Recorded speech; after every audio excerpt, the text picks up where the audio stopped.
Bettering your business takes working with the best. With the James Hardie Alliance, you gain access to leads, training, networking, and support from the #1 brand of siding in North America. Achieve new levels of success by joining the James Hardie Alliance today. A CBS Radio Mystery Theater presents...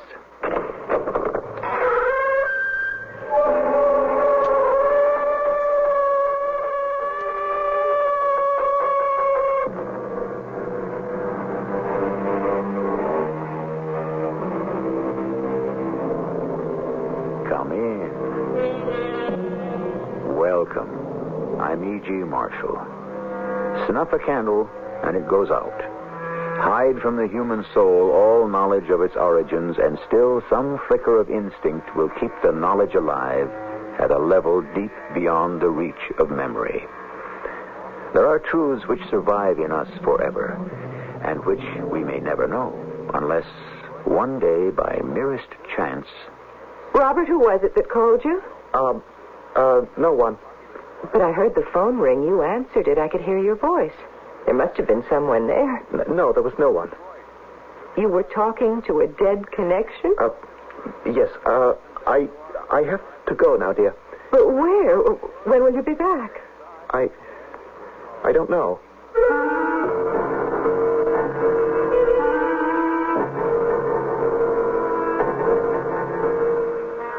Our mystery drama, Family Ties, was written especially for the Mystery Theater by Percy Granger and stars Terry Keane and Russell Horton.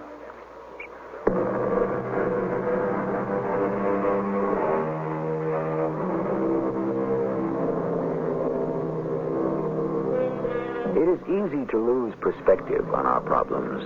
They have a way of becoming too small or too big, and this in turn makes it difficult to know precisely what action to take. Often the hardest thing to do is to admit we have a problem at all.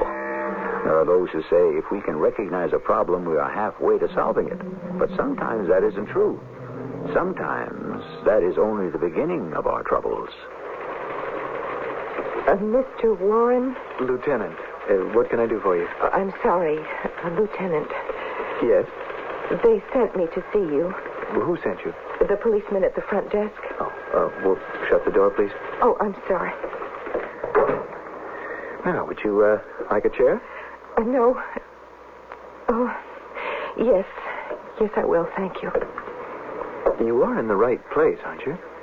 Is this the Missing Persons Bureau? Yes. Well, then, yes, I am. I feel foolish. I didn't know there really were Missing Persons Bureau. I mean, except in the movies. Mm-hmm. You have someone who's missing that you want to report? I think so. You think so? Either he's missing or he's not, Miss... Mrs.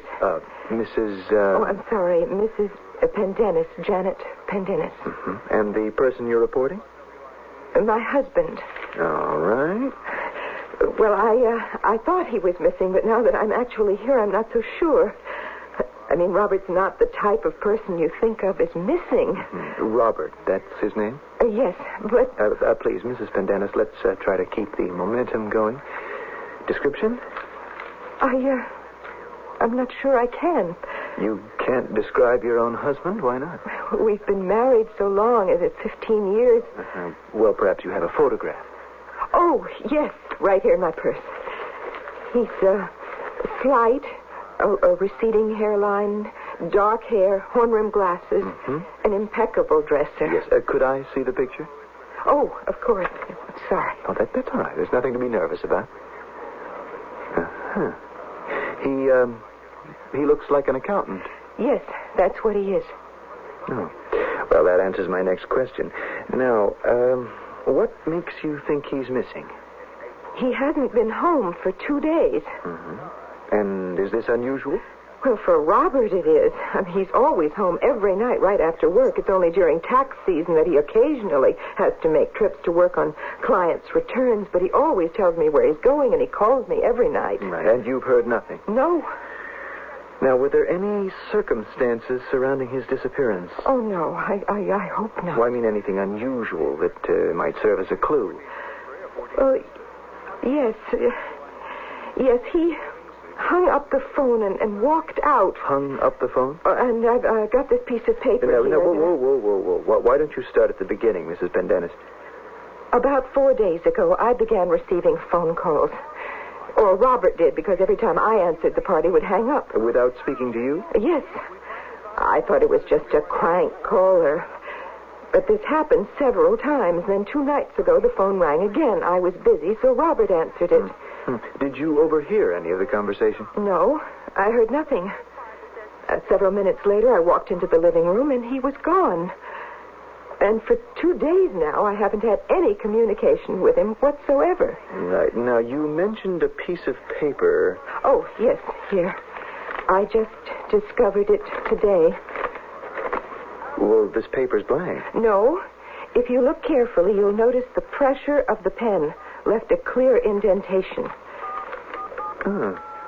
Yes, it looks like an address. It's from the notepad we keep by the phone. I think Robert must have jotted it down as he was speaking. This is his handwriting? Yes. Well, could it be the address of one of his tax clients? Oh, I doubt it.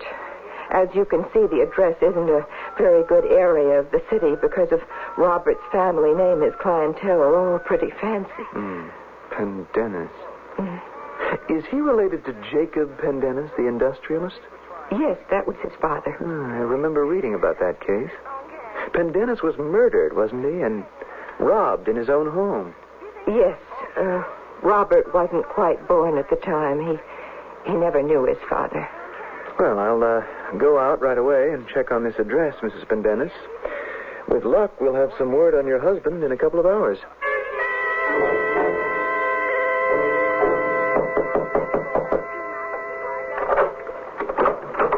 Yes? Who's that? Lieutenant Warren, police. What do you want? Could I speak to you for a moment? Do you have a search warrant? Well, no, but that's Well, then not... you can't come in. The name on the mailbox downstairs says Grady. Is that you? Yes, Elsa Grady. Am I in trouble? No, I'm with the Missing Persons Bureau, Mrs. Grady. Do you want to see my passport? No, that's not necessary. I have it. I could show it to you, but you can't come in. Do you know a Mr. Robert Pendennis? He's an accountant. I don't need an accountant. Here, this is his picture. Why should I know him? Well, we have reason to believe he might have come here. Why would anyone want to come to see me? Well, I don't know. I've only got one room here, you see? And it's got my whole life. But you can't come in. Do you have any relatives, family? Why? Well, someone who might be using Mr. Pendennis' services. No, I have no relatives. I have no family. Do you go out frequently? Could he have come by while you were out? I never go out. Oh, not even to shop? I never go out. Excuse me, I must go now. You see, I'm going to die soon. Oh, I'm sorry if I disturbed you, but... Mrs. Grady?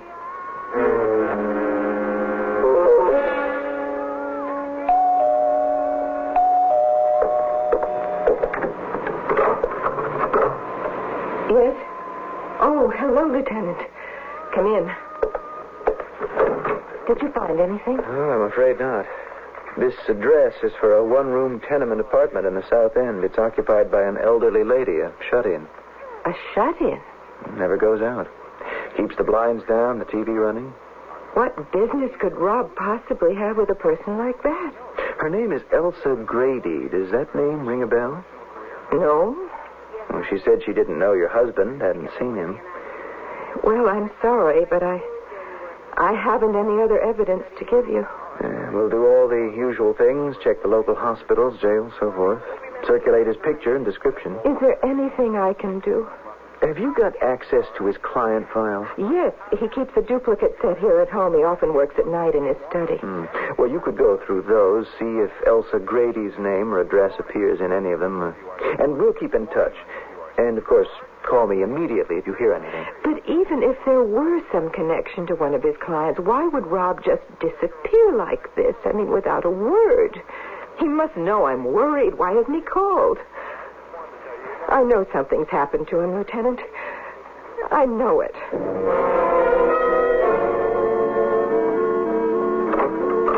Janet, Janet, how good to see you. Come in. Thank you, Douglas. Well, to what do I owe the pleasure of this visit? How's Robert? Well, the answer to the first question is that I don't know the answer to the second. Oh? He's vanished. Vanished? It's been 3 days now. I haven't heard a word. How uncharacteristic of him.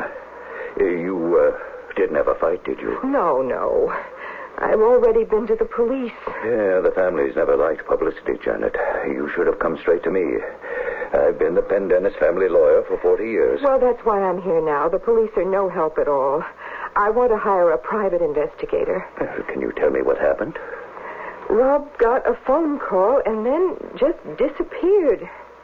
He wrote down an address. Oh, have you got that with you? Yes. Now, the police have already been there. It's a tenement apartment in the South End occupied by an old woman, a shut-in. Oh. Did Robert know her? I don't know how or why. Her name is Elsa Grady.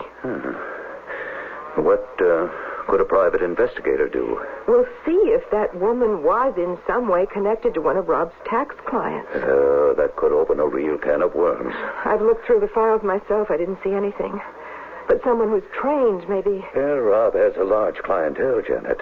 It could get expensive. I don't care about the expense. Of course not. But you realize it could also take a good deal of time. To say nothing of possibly violating the client's privileged relationship with Robert. Douglas, Robert is missing. He might be hurt. He might be in trouble. Bring the files to my office. Better still, I'll send someone over for them and go through them myself. But I'm sure Robert will turn up soon.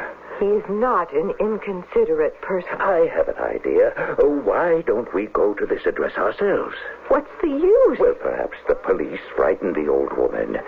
Perhaps if she saw you, the wife, if she did have anything to tell us, she would. Oh, yes. Yes, that's a good idea. Let's go.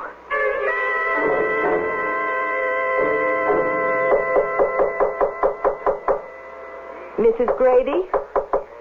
Doesn't seem to be anyone here. Mrs. Grady? There has to be. Lieutenant Warren said she never went out. Mrs. Grady, please? Janet. Well, the door's open. You can't go in. She's not here. The room is a mess. Looks like there's been a fight. Or someone searching for something. Bureau drawers all pulled out. Oh, good Lord. What? Nothing. What's that you found? But it's just an empty picture frame. It seems to be pure silver's all. An odd thing to find in an apartment like this. Oh, it's beautiful. Something from the past. So sad to think of people growing old. Being alone. What? On the bed sheets there. Stains that look like blood. Douglas, what could have happened? Do you think she's been kidnapped? Or worse. Oh! What's the matter? Oh, I stepped on something. Douglas. It's a tie clasp. Do you recognize it? Yes. I gave this tie clasp to Robert on our last wedding anniversary. You see, it has his initials, RJP. So he was here. But where is he now? And what's happened to that old woman? What has happened indeed? It is always advisable to end an act with a question or two to ponder during the interval, don't you think? Although Robert has not appeared in our story, I find I've formed a very distinct impression of him. Shy, polite, a man of strict habits, altogether not the sort of person to act irresponsibly. So then, just what is going on? The plot will thicken decidedly when I return with Act 2.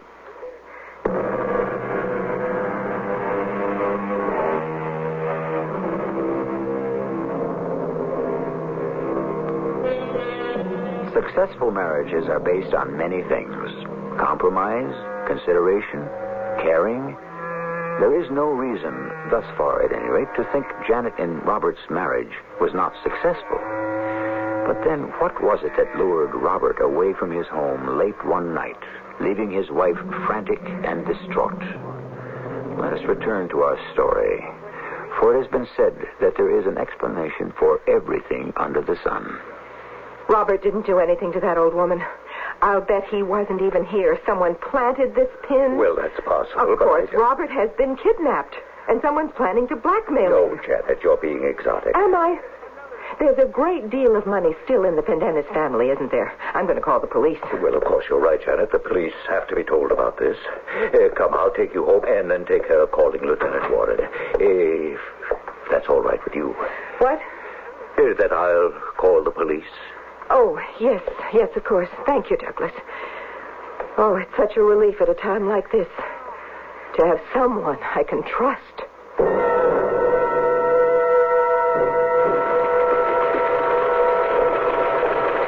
Mrs. Pendennis. Hello, Lieutenant. Well, have you heard from your husband? No. I came here to make a confession. A confession? Yes? Oh, well, please, shut the door. Oh. I don't think I did it on purpose. I mean, I wasn't consciously intending to do it. I didn't even realize I still had it in my hand until I got home. Oh, what are you talking about? The tie clasp. Tie clasp? The one that was in Mrs. Grady's apartment. You were probably wondering what happened to it. Well, here it is. It is Robert's, but I'm sure that he... Whoa. Now, would you mind taking me back a couple of steps? This was in Grady's apartment? How do you know? How did you get it? Well, didn't Mr. Jimson tell you? Who's Mr. Jimson? Douglas Jimson. He's the Pendennis family lawyer. Didn't he call you? No. Well, he said he would. We went to that old woman's apartment. And she's vanished, too. And you found this tie clasp. These are your husband's initials, R.J.? Yes, Robert Jacob Pendennis. The Jacob was for his father, the one who was murdered by his secretary. Well, what else did you find? Some blood. Did you close the door when you left? Yes. Well, excuse me. We'd better get down there right away. Oh, what was that lawyer's name? Douglas Jimson. What's the story on him? Well, he's with an old Boston firm. His reputation is impeccable. Well, then why do you suppose he didn't call me? Well, I don't know. Maybe he thought he was protecting Robert, but Robert might be in trouble. I don't believe for 1 minute he'd hurt an old lady, and I don't think Douglas believes that either. Well, that brings us back to my original question. Why didn't he call? I don't know.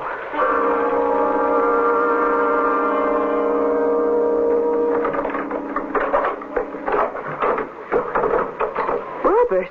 What? Oh. Janet. Robert, you're home. Are you all right? Well, sure, honey. I'm fine. Rob, I've been so worried. I'm sorry. I tried to call you. Did you? Yes, several times. There was never any answer. Well, I have been out a lot, but I was so concerned. What happened to you? I've got a client in Dallas, an oil man. He called me, said he's being audited by the government. You know how Texans are. When they yell, you jump. But you could have told me. What are you doing with your suitcase? I have to go back. To Dallas? Yes, it's going to take longer than I thought, and I needed some things, some stuff for my files. Did you get what you needed? Yes. Look, darling, I've just got time to get back to the airport. I'll call you from Dallas. Your files aren't here. What? How could you get something from your files if they aren't here? What do you mean they're not here? They're in Douglas Jimson's office. Oh. Rob, what is going on? I told you I have a client. You don't have any clients in Dallas. I know. I've been through your files. Why? To try to find out what this address meant. How did you get this? You wrote it on the notepad by the phone, and it left an imprint. But then it was you who sent the police there. Yes, I was worried. You shouldn't have done that. So you were there. The tie clasp wasn't planted. You were there the whole time? I have got to go, Janet. Where? Please, I don't have much time. Rob, what is the matter?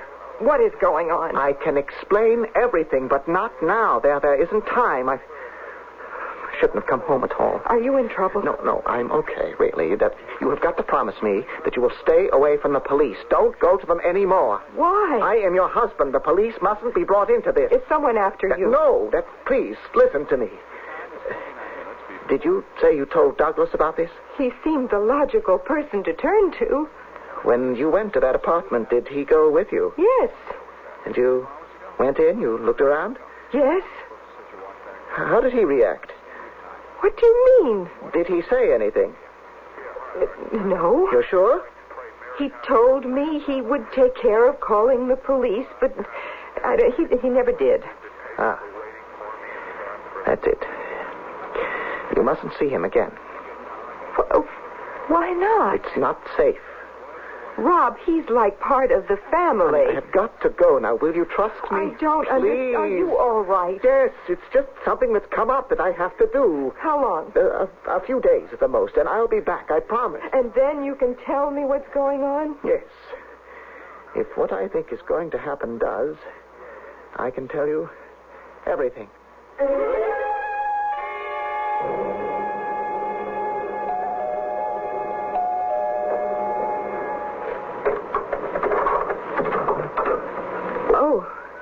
Lieutenant. May I come in? Oh, what do you want? Well, we've just finished our search of the apartment. I thought you might like to know what we found. May I come in? Oh, yes, of course. I'm sorry. Are you all right? Yes, I'm fine. This case has taken a rather curious turn, Mrs. Pendennis.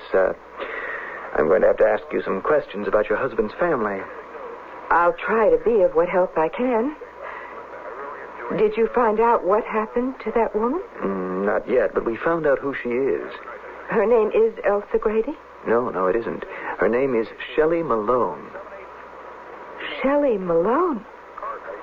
But that's the woman who killed Robert's father, the secretary. That's right. Did your husband ever say anything to you about Shelley? Well, he told me the story of the murder case, but that was all. Mm-hmm. He never expressed any feelings about her? He would never talk about it. Do you think he harbored a hatred of her? You mean it enough to take revenge? Yes. No. Robert wouldn't do something like that. He couldn't. Well, people are known to do exceptional things when family ties are involved, especially an old family like the Pendennises. But all of this happened before Robert was even born. He never knew this woman. He never even knew his father. I think he always felt very removed from the whole thing. Perhaps. But his mother was fanatical on the subject. She tried for years to track Shelley Malone down. There's even evidence that she made it known she'd be willing to pay to have Shelley killed. Mrs. Pendennis was a very unstable woman, Lieutenant, especially in her last years. Still, it's possible that these feelings she transmitted to her son. As I recall the story, Shelley Malone was Jacob Pendennis' secretary for about 7 years, and then in January of 1938 he fired her. Yes? Do you know the reason? I'm not sure. I think it was a question of her competence. Shelley was known as something of a hothead. After she was let go, she was heard to threaten her former employer's life. Well, that was the Depression years. It must have been a terrible time to be out of work. Yes, but Jacob Pendennis was murdered several months later. Mrs. Pendennis went into his study and caught Shelley there, rifling his safe. Her husband was slumped over his desk, stabbed to death. Is that right? Yes. No. Douglas Jimson was with her, with Mrs. Pendennis. Jimson again. So he was involved in this, huh? I believe both he and Mrs. Pendennis testified at the inquest. He was a young lawyer then. He'd just been hired by the family. He was at the house on business, and Mrs. Pendennis was showing him into her husband's study. And that's how they came on Shelley? Yes. She fled before either of them could recover enough to stop her. And she was never found, never brought to trial. The case was closed. Until now. Do you really suspect Robert of doing something to her? That's how it looks. Frankly, what other business could he have with her? But how did he find her? Who knows? A good private detective, a willingness to keep at it, to pay whatever was necessary. Lieutenant, Robert was here. When? Less than an hour ago, when I came home from the police station. Well, where is he now? I don't know. I caught him by surprise. He was packing a suitcase. Didn't you try to stop him? Yes, but I didn't know. Well, did he admit to going to Shelley's apartment? Yes. So he was probably there when I came to the door. That explains the fear in Shelley's voice when I talked to her. That's what she was trying to tell me. What? Well, she kept saying I couldn't come in, almost as if she wanted me to contradict her. And then, as I was leaving, she told me she was going to die. She was trying to alert me, and I just wrote it off to the craziness of an old shut-in. After your husband left, why didn't you call the police? He asked me not to. Mrs. Pendennis, we are talking about a possible murder charge. I know. But he said he could explain what was happening. Did he? No, he said he would when he came back in a few days. A few days? He promised. Mrs. Pendennis, I'm afraid it's very possible we may never see your husband again. We begin with an event, a man's disappearance, and build on that.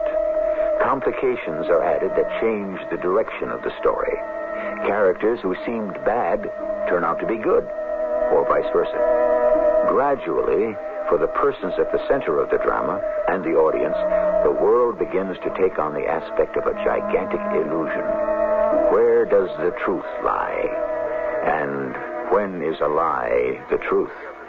The answers would seem to hang suspended somewhere between Lieutenant Warren's persistence and Janet Pendennis's instincts. We will find out precisely where when I return with our final act.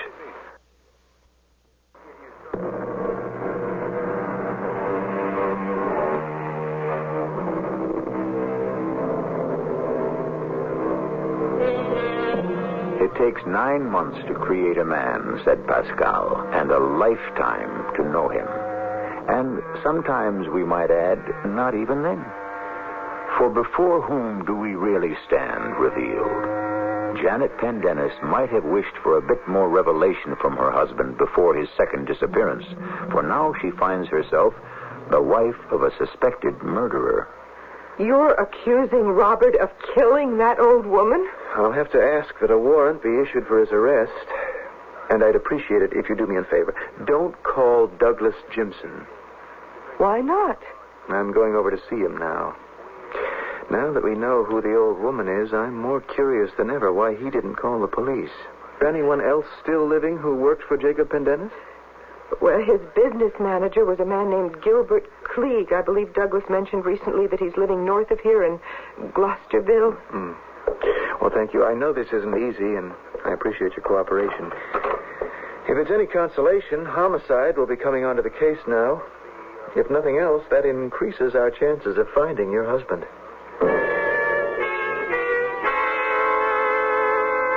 Tell me, Mr. Jimson, are you still retained by the Pendennis family? Oh, not really, no. Yeah, I do occasional legal work for them, but I'm more retired than not. Mm-hmm.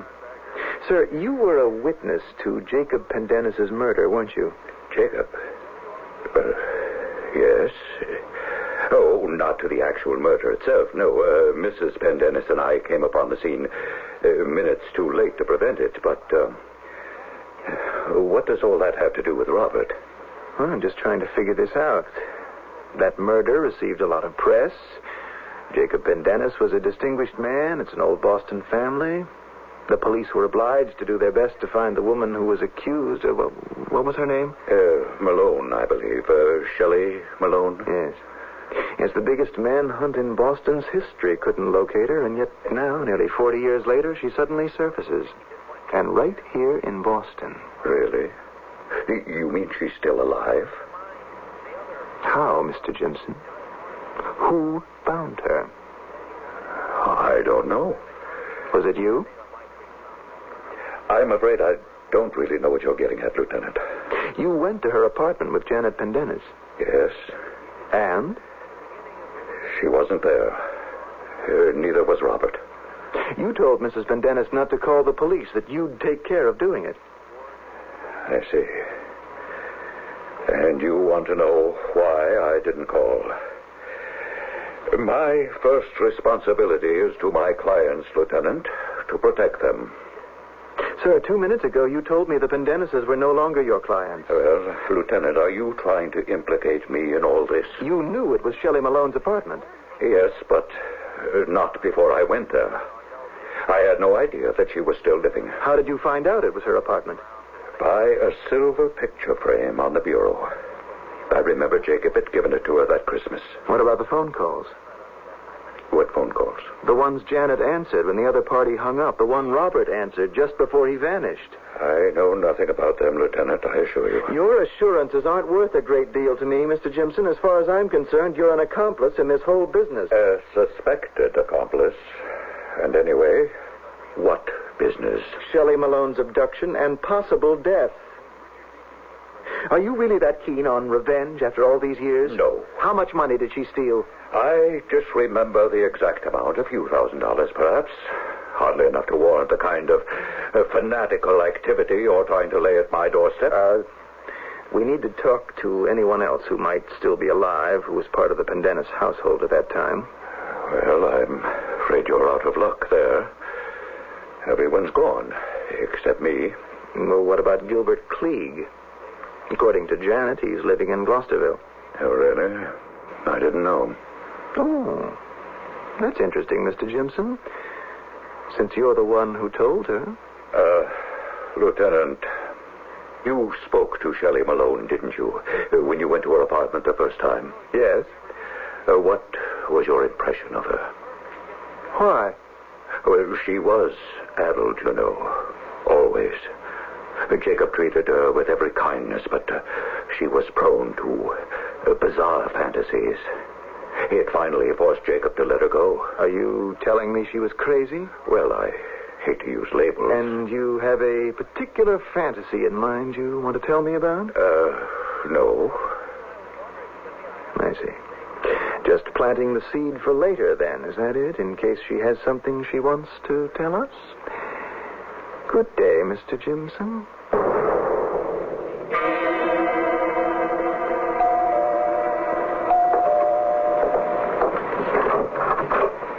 Yes? You, Janet Pendennis? Yes? Robert's wife? My name is Gilbert Klieg. I worked for Robert's father at one time. I was his business manager. Oh, yes. Please come in. Thank you.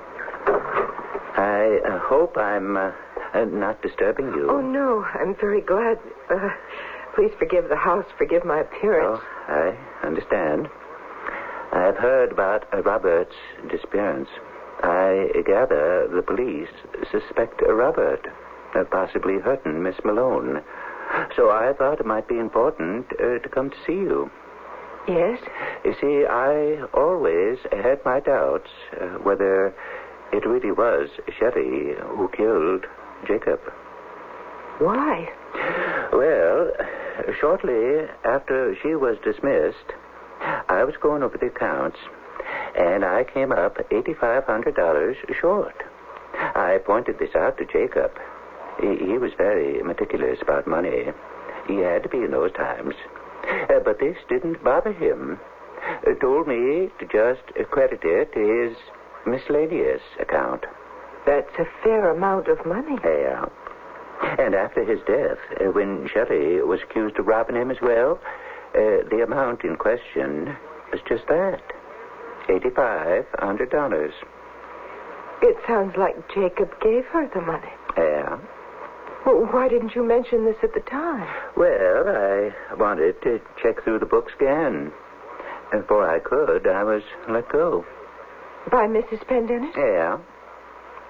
You think Shelley was framed? Possibly. But the question then is why Jacob gave her the money at all. Could Shelley have been blackmailing him? No.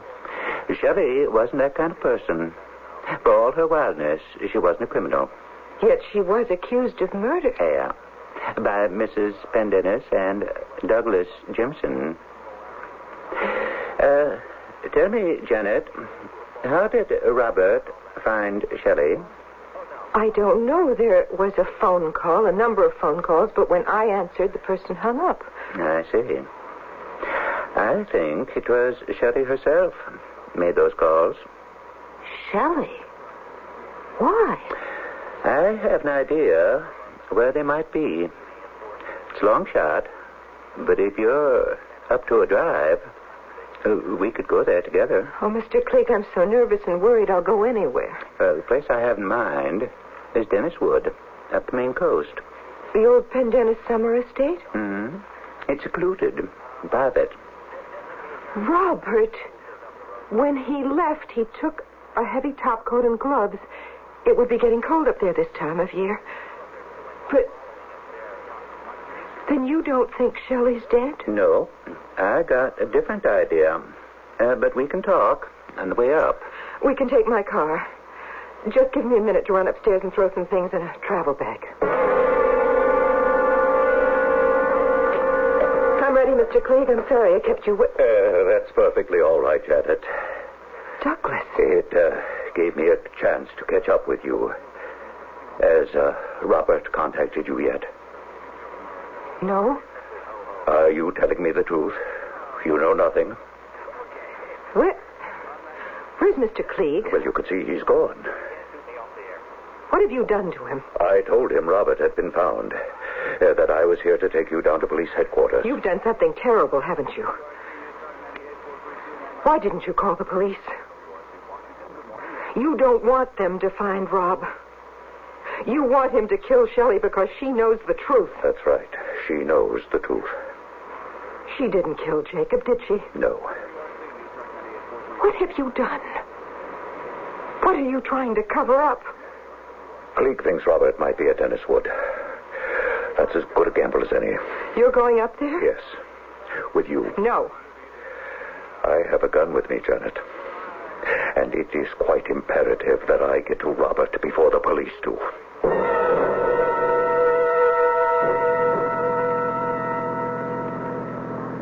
What are you going to do? I don't know. Did you kill Robert's father? No. But I might as well have. Who did? Mrs. Pendennis. His wife? She confessed to me. I didn't ask her to. I didn't want her to. Shelley was innocent. And for 40 years she's been living in hiding. Did you see how she was living? Mrs. Pendennis was willing to pay a great deal of money for someone to corroborate her story. I was young. It's no excuse. My career has been beyond reproach, except for that one mistake. One mistake? You could have put an end to it any time you wanted. I know.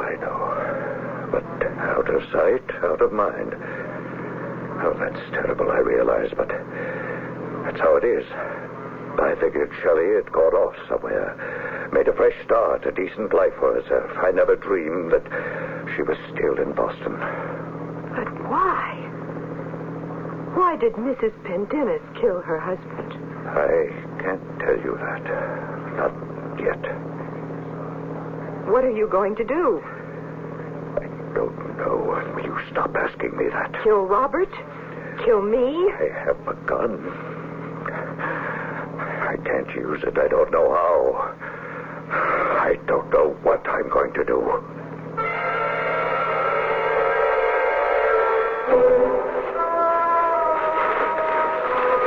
Where's the house? There's the light on. In one of the downstairs rooms. Someone is here. What? It's Rob. I can see him through the window. Oh, no. What?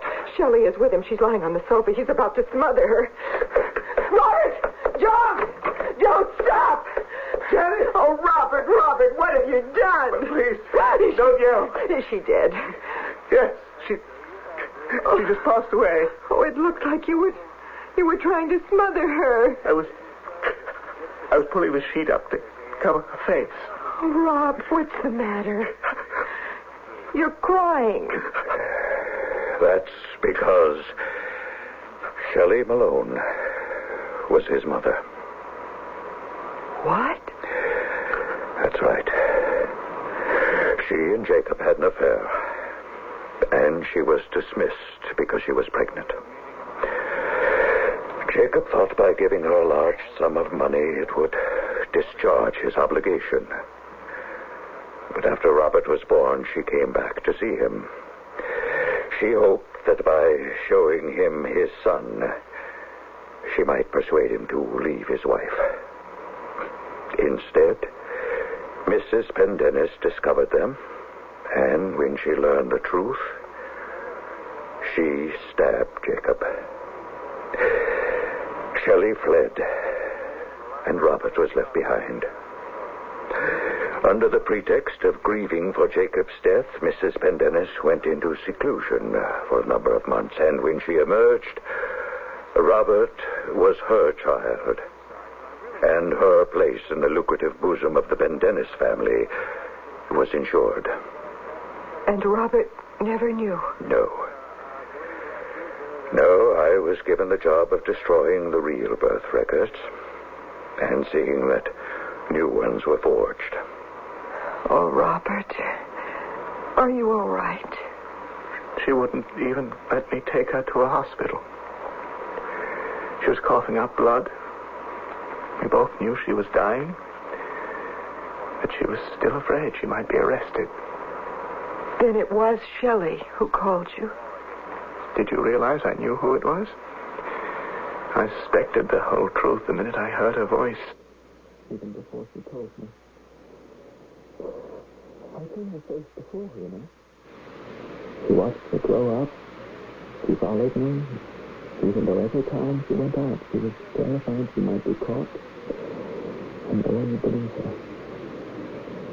Do you know what courage it took for her to call me? No, Robert, I don't. I can only imagine. It is said that the mind registers impressions from the very moment of birth. That these impressions are stored away and never lost.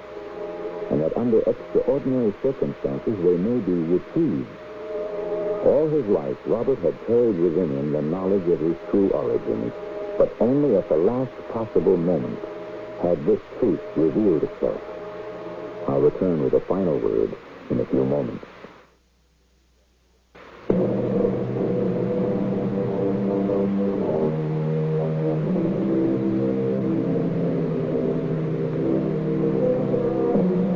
Shelley Malone was given a small, dignified burial. For his part in the crime, Douglas Jimson was disbarred for life and sent to jail for a number of years. As for Janet and Robert, people say they don't know a couple more devoted to the care and raising of their own children. Our cast included Russell Horton, Terry Keane, and Ray Owens. The entire production was under the direction of Hyman Brown. And now, a preview of our next tale. I picked up the receiver, and right away, there was a guy there saying that the money was ready to be picked up even though Hasim was dead, and there was this man who tried to follow me. Only the taxi driver, a marvelous guy named Jake Brown, was able to lose him, and then it... Who are you? You're the man who followed me. I did not even try to. You have a very clear voice. When you told the cab driver where you were going, I could hear it even across the street. How did you get in here? If you leave the keys in the door, who cannot follow? Come along. We must leave. What do you mean? Leave? Oh, my dear young lady, if you must involve yourself in international intrigue, you must take the consequence. This is E.G. Marshall inviting you to return to our Mystery Theater for another adventure in the macabre. Until next time, pleasant dreams.